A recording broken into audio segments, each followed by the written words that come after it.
Hello every one. അപ്പോൾ ഞാനിന്ന് വന്നിരിക്കുന്നത് ഈസി ആൻഡ് ടേസ്റ്റി ബീഫ് കുറുമൻ്റെ റെസിപ്പി ആയിട്ടാണ്. അപ്പോൾ വീഡിയോ സ്കിപ്പ് ചെയ്യാതെ മുഴുവനായിട്ട് എല്ലാവരും കാണുക. ഇതെങ്ങനെ ഉണ്ടാക്കുന്നതെന്നപ്പോൾ നമുക്ക് നോക്കിയാലോ. ഇതിനു വേണ്ടി 1 കിലോ ബീഫാട്ടോ ഞങ്ങൾ എടുത്തിരിക്കുന്നത്. അത് നല്ല കഴുകി വൃത്തിയാക്കിയിട്ട് എടുത്തിട്ടുണ്ട്. ഇനി ഈ ബീഫ് കുക്കറിലിട്ടിട്ട് നമുക്കൊന്ന് വേവിച്ചെടുക്കാം.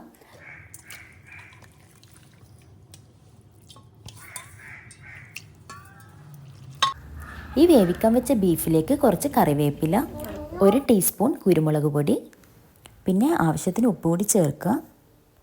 ഈ ബീഫ് വേവാൻ ആവശ്യമായ വെള്ളം കൂടി ഒഴിക്കുക. പിന്നെ നിങ്ങൾക്ക് എത്ര എരിവ് വേണോ അതിന് അനുസരിച്ചിട്ട് പച്ചമുളക് കൂടി എടുക്കുക. ഞാനിപ്പം ഒരു 4 പച്ചമുളക് എടുത്തിട്ടുണ്ട്. അതുകൂടി ഇട്ടിട്ട് നല്ലോണം ഒന്ന് മിക്സാക്കി എടുക്കുക. ഇനി ഇതെല്ലാം കൂടി നമുക്കൊന്ന് വേവിച്ചെടുക്കാം. ഈ വേവുന്ന ടൈം കൊണ്ട് നമുക്ക് ഇതിലേക്ക് വേണ്ടുന്ന തേങ്ങാപ്പാൽ റെഡിയാക്കി എടുക്കാം. ഞാനിത് 1 മുറി തേങ്ങ ചിരകി വെച്ചിട്ടുണ്ട്. ഇത് നമുക്ക് മിക്സിയിലെ ജാറിലേക്ക് ഇട്ട് കുറച്ച് വെള്ളം കൂടി വെച്ചിട്ട് നല്ലോണം ഒന്ന് അരച്ചെടുക്കാം. ഇനി നമുക്ക് ഈ അരച്ച് വെച്ച തേങ്ങാപ്പാൽ ഒരു സ്ട്രെയിനറിൽ ഇട്ടിട്ട് നല്ലോണം ഒന്ന് പിഴിഞ്ഞെടുക്കാം. ഞാനിവിടെ 2ാം പാലോ 1ാം പാലോ എന്നുള്ള രീതിയിലൊന്നും എടുക്കുന്നില്ല. എല്ലാം കൂടി പിഴിഞ്ഞിട്ട് ഒറ്റൊരു പാത്രത്തിലിട്ട് ആക്കിയിട്ടുണ്ട്. ഇനി ഇതിലേക്ക് വേണ്ടിയിട്ട് ഒരു 4 സവാള, ഒരു 2.5 ടേബിൾ സ്പൂണ് ഇഞ്ചി വെളുത്തുള്ളി പേസ്റ്റ് കുറച്ച് അധികം എടുത്തതിന് നല്ല ടേസ്റ്റ് ആട്ടോ.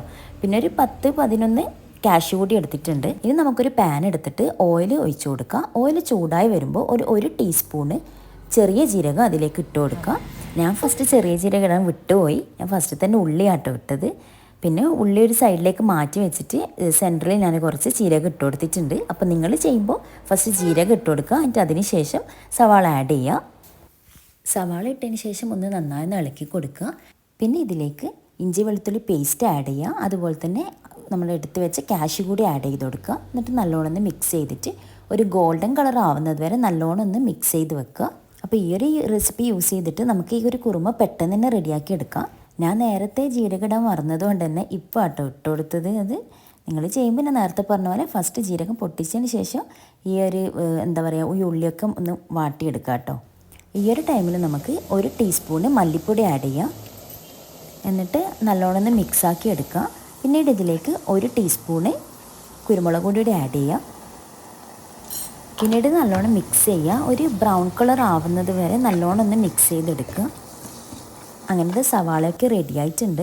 ഇനി നമുക്ക് ചൂട് തണിഞ്ഞതിന് ശേഷം ഇതൊരു മിക്സിയുടെ ജാറിലേക്ക് ഇട്ട് കുറച്ച് വെള്ളം മാത്രം ഒഴിച്ചിട്ട് നല്ലോണം ഒരു പേസ്റ്റ് രൂപത്തിലൊന്ന് അരച്ചെടുക്കുക. ഇനി നമ്മൾ ആ നേരത്തെ എടുത്ത സെയിം പാനിലേക്ക് കുറച്ച് ഓയിൽ ഒഴിച്ചു കൊടുക്കുക. ഇനി ഇതിലേക്ക് കുറച്ച് കറിവേപ്പില ഇട്ട് കൊടുക്കുക.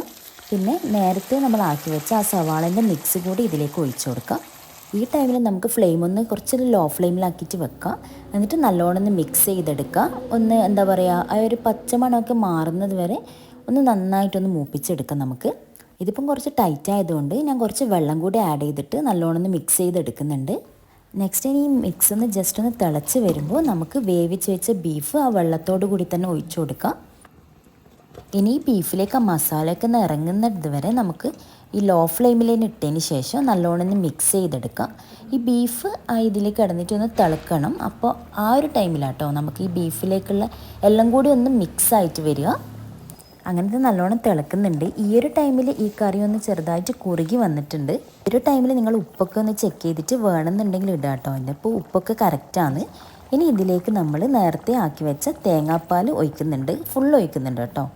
പിന്നെ വീണ്ടും ഇതൊക്കെ നല്ലോണം ഒന്ന് മിക്സ് ചെയ്തെടുക്കുക. എല്ലാം കൂടി ഒന്ന് യോജിക്കുന്നത് വരെ നല്ലോണം ഒന്ന് ഇളക്കി വെക്കുക. ഈ ഒരു ടൈമിൽ നമുക്ക് എരിവൊക്കെ നോക്കിയിട്ട് വേണമെന്നുണ്ടെങ്കിൽ കുരുമുളക് പൊടി ഇടാം.